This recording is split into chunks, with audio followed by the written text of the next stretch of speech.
සාහිත්‍ය කියලා කියන්නේ සාහිත්‍ය බව. භාෂාව මාධ්‍ය කරගෙන රසය ජනනය කරන කලාව. ඒ මානව ජීවිතයේ විවිධ පැතිකඩ අපට නිරූපණය කරනවා.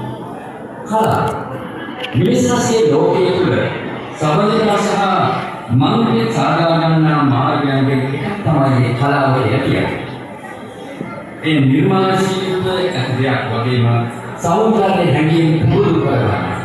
ඉතින් සාහිත්‍යයේ සහ කලාවෙන් පිරිපුන් නිසා සමාජයේ ආදරයට පාත්‍ර වෙනවා වගේ මානසිකවත් පුද්ගලිකවත් සමාජයේ වගේම පුද්ගලිකවත් මේ සාහිත්‍ය කලාව ඇසුරු කරන තැනක බොහොම හොඳ මානසිකත්වයෙන් මේ ලෝකයේ ජීවත් වෙන බව අපි දන්නවා.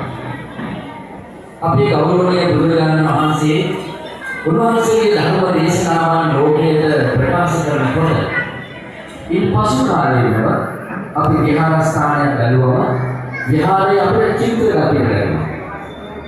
නේද? ඒ වගේම තමයි විහාරස්ථානයේ